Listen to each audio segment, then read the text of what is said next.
Hi, welcome to another night of Fireplace Tales. Let's get cozy and may the story begin. Little Snow White by Jacob Grimm and Wilhelm Grimm. Once upon a time, in the middle of winter, when the flakes of snow were falling like feathers from the sky, a queen sat at a window sewing, and the frame of the window was made of black ebony.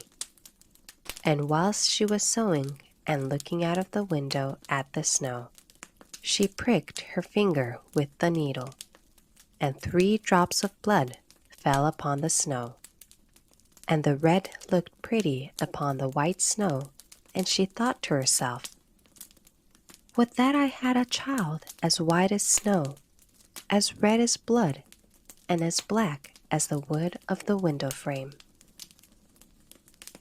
Soon after that, she had a little daughter who was as white as snow, and as red as blood, and her hair was as black as ebony, and she was therefore called Little Snow White. And when the child was born, the queen died. After a year had passed, the king took to himself another wife. She was a beautiful woman, but proud and haughty, and she could not bear that anyone else should surpass her in beauty. She had a wonderful looking-glass, and when she stood in front of it and looked at herself in it and said, "Looking-glass, looking-glass, on the wall, who in this land is the fairest of all?" The looking-glass answered, "Thou, O Queen, art the fairest of all." Then she was satisfied, for she knew that the looking-glass spoke the truth. But Snow White was growing up and grew more and more beautiful, and when she was 7 years old, she was as beautiful as the day, and more beautiful than the queen herself. And once when the queen asked her looking-glass, "Looking-glass, looking-glass, on the wall, who in this land is the fairest of all?" it answered, "Thou art fairer than all who are here, Lady Queen. But more beautiful still is Snow White, as I ween." Then the queen was shocked, and turned yellow and green with envy. From that hour, whenever she looked at Snow White, her heart heaved in her breast. She hated the girl so much, and envy and pride grew higher and higher in her heart like a weed, so that she had no peace day or night. She called the huntsman and said, "Take the child away into the forest. I will no longer have her in my sight. Kill her and bring me back her heart as a token." The huntsman obeyed and took her away, but when he had drawn his knife and was about to pierce Snow White's innocent heart, she began to weep and said, "Ah, dear huntsman, leave me my life. I will run away into the wild forest and never come home again." And as she was so beautiful, the huntsman had pity on her and said, "Run away then, you poor child. The wild beasts will soon have devoured you," thought he, and yet it seemed as if a stone had been rolled from his heart, since it was no longer needful for him to kill her. And as a young boar just then came running by, he stabbed it, and cut out its heart, and took it to the queen as proof that the child was dead. The cook had to salt this, and the wicked queen ate it, and thought she had eaten the heart of Snow White. But now the poor child was all alone in the great forest, and so terrified that she looked at every leaf of every tree and did not know what to do. Then she began to run, and ran over sharp stones and through thorns, and the wild beasts ran past her, but did her no harm. She ran as long as her feet would go, until it was almost evening. Then she saw a little cottage and went into it to rest herself. Everything in the cottage was small, but neater and cleaner than can be told. There was a table on which was a white cover and 7 little plates, and on each plate a little spoon. Moreover, there were 7 little knives and forks, and 7 little mugs. Against the wall stood 7 little beds side by side, and covered with snow-white counterpanes. Little Snow White was so hungry and thirsty that she ate some vegetables and bread from each plate, and drank a drop of wine out of each mug, for she did not wish to take all from one only. Then, as she was so tired, she laid herself down on one of the little beds, but none of them suited her. One was too long, another too short, but at last she found that the 7th one was right, and so she remained in it, said a prayer, and went to sleep. When it was quite dark, the owners of the cottage came back. They were 7 dwarfs who dug and delved in the mountains for ore. They lit their 7 candles, and as it was now light within the cottage, they saw that someone had been there, for everything was not in the same order in which they had left it. The first said, "Who has been sitting on my chair?" The second, "Who has been eating off my plate?" The third, "Who has been taking some of my bread?" The fourth, "Who has been eating my vegetables?" The fifth, "Who has been using my fork?" The sixth, "Who has been cutting with my knife?" The seventh, "Who has been drinking out of my mug?" Then the first looked round and saw that there was a little hole on his bed, and he said, "Who has been getting into my bed?"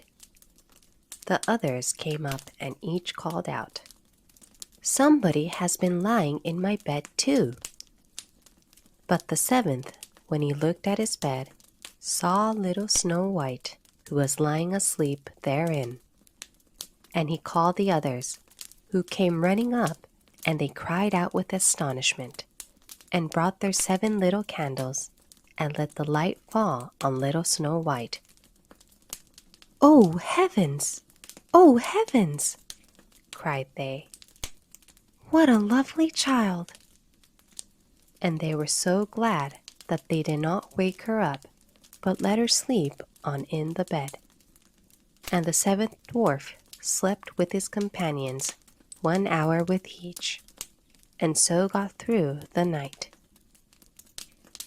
When it was morning, little Snow White awoke, and was frightened when she saw the 7 dwarfs, but they were friendly, and asked her what her name was. "My name is Snow White," she answered. "How have you come to our house?" said the dwarfs. Then she told them that her stepmother had wished to have her killed, but that the huntsman had spared her life, and that she had run for the whole day, until at last she had found their dwelling. The dwarfs said, "If you will take care of our house, cook, make the beds, wash, sew, and knit, and if you will keep everything neat and clean, you can stay with us, and you shall want for nothing." "Yes," said Snow White, "with all my heart," and she stayed with them. she kept the house in order for them. In the mornings, they went to the mountains and looked for copper and gold. In the evenings, they came back, and then their supper had to be ready. The girl was alone the whole day, so the good dwarfs warned her and said, "Beware of your stepmother. She will soon know that you are here. Be sure to let no one come in." But the queen, believing that she had eaten Snow White's heart, could not but think that she was again the first and most beautiful of all, and she went to her looking-glass and said, looking glass, on the wall, who in this land is the fairest of all?" And the glass answered, "O Queen, thou art fairest of all I see, but over the hills where the 7 dwarfs dwell, Snow White is still alive and well, and none is so fair as she." Then she was astounded, for she knew that the looking-glass never spoke falsely, and she knew that the huntsman had betrayed her, and that little Snow White was still alive. And so she thought and thought again how she might kill her, for so long as she was not the fairest in the whole land, envy let her have no rest, and when she had at last thought of something to do, she painted her face and dressed herself like an old peddler woman, and no one could have known her. In this disguise, she went over the 7 mountains to the 7 dwarfs, and knocked at the door and cried, "Pretty things to sell, very cheap, very cheap." Little Snow White looked out of the window and called out, "Good day, my good woman. What have you to sell?" "Good things, pretty things," she answered. "Stay laces of all colors." And she pulled out one which was woven of bright-colored silk. "I may let the worthy old woman in," thought Snow White, and she unbolted the door and bought the pretty laces. "Child," said the old woman, "what a fright you look! Come, I will lace you properly for once." Snow White had no suspicion, but stood before her and let herself be laced with the new laces. But the old woman laced so quickly and so tightly that Snow White lost her breath and fell down as if dead. "Now I am the most beautiful," said the queen to herself, and ran away. Not long afterwards, in the evening, the 7 dwarfs came home, but how shocked they were when they saw their dear little Snow White lying on the ground, and that she neither stirred nor moved, and seemed to be dead.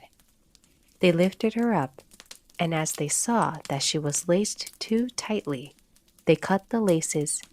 Then she began to breathe a little, and after a while came to life again. When the dwarfs heard what had happened, they said, "The old peddler woman was no one else than the wicked queen. Take care and let no one come in when we are not with you." But the wicked woman, when she had reached home, went in front of the glass and asked, looking glass, on the wall, who in this land is the fairest of all?" And it answered as before, "O Queen, thou art fairest of all I see, but over the hills where the 7 dwarfs dwell, Snow White is still alive and well, and none is so fair as she." When she heard that, all her blood rushed to her heart with fear, for she saw plainly that little Snow White was again alive. "But now," she said, "I will think of something that shall put an end to you." And by the help of witchcraft, which she understood, she made a poisonous comb. Then she disguised herself and took the shape of another old woman. So she went over the 7 mountains to the 7 dwarfs, knocked at the door, and cried, "Good things to sell, cheap, cheap." Little Snow White looked out and said, "Go away. I cannot let anyone come in." "I suppose you can look," said the old woman, and pulled the poisonous comb out and held it up. It pleased the girl so well that she let herself be beguiled and opened the door. When they had made a bargain, the old woman said, "Now I will comb you properly for once." Poor little Snow White had no suspicion, and let the old woman do as she pleased. But hardly had she put the comb in her hair than the poison in it took effect, and the girl fell down senseless. "You paragon of beauty," said the wicked woman, "you are done for now." And she went away. But fortunately, it was almost evening when the 7 dwarfs came home. When they saw Snow White lying as if dead upon the ground, they at once suspected the stepmother, and they looked and found the poisoned comb. Scarcely had they taken it out when Snow White came to herself, and told them what had happened. Then they warned her once more to be upon her guard, and to open the door to no one. The queen at home went in front of the glass and said, "Looking glass, on the wall, who in this land is the fairest of all?" Then it answered as before, "O Queen, thou art fairest of all I see, but over the hills where the 7 dwarfs dwell, Snow White is still alive and well, and none is so fair as she." When she heard the glass speak, thus she trembled and shook with rage. "Snow White shall die," she cried, "even if it costs me my life." Thereupon she went into a quite secret, lonely room, where no one ever came, and there she made a very poisonous apple. Outside it looked pretty, white with a red cheek, so that everyone who saw it longed for it. But whoever ate a piece of it must surely die. When the apple was ready, she painted her face and dressed herself up as a countrywoman. So she went over the 7 mountains to the 7 dwarfs. She knocked at the door. Snow White put her head out of the window and said, "I cannot let anyone in. The 7 dwarfs have forbidden me." "It is all the same to me," answered the woman. "I shall soon get rid of my apples. There, I will give you one." "No," said Snow White, "I dare not take anything." "Are you afraid of poison?" said the old woman. "Look, I will cut the apple in 2 pieces. You eat the red cheek, and I will eat the white." The apple was so cunningly made that only the red cheek was poisoned. Snow White longed for the fine apple, and when she saw that the woman ate part of it, she could resist no longer, and stretched out her hand and took the poisonous half. But hardly had she a bit of it in her mouth than she fell down dead. Then the queen looked at her with a dreadful look, and laughed aloud and said, "White as snow, red as blood, black as ebony wood. This time the dwarfs cannot wake you up again."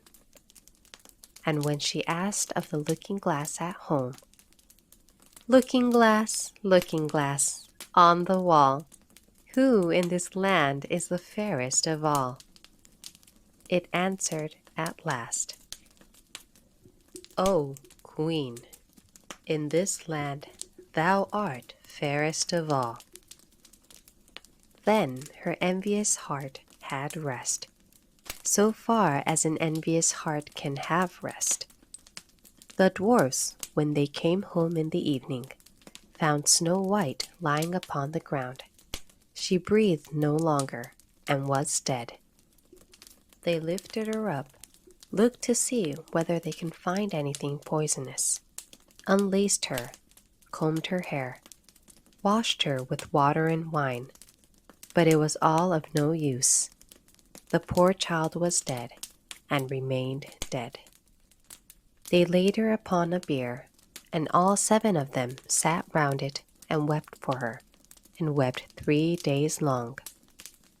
Then they were going to bury her, but she still looked as if she were living, and still had her pretty red cheeks. They said, "We could not bury her in the dark ground." And they had a transparent coffin of glass made, so that she could be seen from all sides, and they laid her in it, and wrote her name upon it in golden letters, and that she was a king's daughter. Then they put the coffin out upon the mountain, and one of them always stayed by it and watched it. And birds came too, and wept for Snow White. First an owl, then a raven, and last a dove. And now Snow White lay a long, long time in the coffin, and she did not change, but looked as if she were asleep, for she was as white as snow, as red as blood, and her hair was as black as ebony. It happened, however, that a king's son came into the forest and went to the dwarf's house to spend the night. He saw the coffin on the mountain and the beautiful Snow White within it, and read what was written upon it in golden letters. Then he said to the dwarfs, "Let me have the coffin. I will give you whatever you want for it." But the dwarfs answered, "We will not part with it for all the gold in the world." Then he said, "Let me have it as a gift, for I cannot live without seeing Snow White. I will honor and prize her as my dearest possession." As he spoke in this way, the good dwarfs took pity upon him and gave him the coffin. And now the king's son had it carried away by his servants on their shoulders. And it happened that they stumbled over a tree stump, and with a shock, the poisonous piece of apple which Snow White had bitten off came out of her throat, and before long she opened her eyes, lifted up the lid of the coffin, sat up, and was once more alive. "Oh, heavens! Where am I?" she cried. The king's son, full of joy, said, "You are with me," and told her what had happened, and said, "I love you more than everything in the world. Come with me to my father's palace. You shall be my wife." And Snow White was willing, and went with him, and their wedding was held with great show and splendor. But Snow White's wicked stepmother was also bidden to the feast. When she had arrayed herself in beautiful clothes, she went before the looking-glass and said, "Looking glass, on the wall, who in this land is the fairest of all?" The glass answered, "O Queen, of all here the fairest art thou, but the young queen is fairer by far as I trow." Then the wicked woman uttered a curse, and was so wretched, so utterly wretched, that she knew not what to do. At first she would not go to the wedding at all, but she had no peace, and must go to see the young queen. And when she went in, she knew Snow White, and she stood still with rage and fear, and could not stir. But iron slippers had already been put upon the fire, and they were brought in with tongs and set before her. Then she was forced to put on the red-hot shoes, and dance until she dropped down dead. The end. Thank you for watching. またぜひお待ちしています。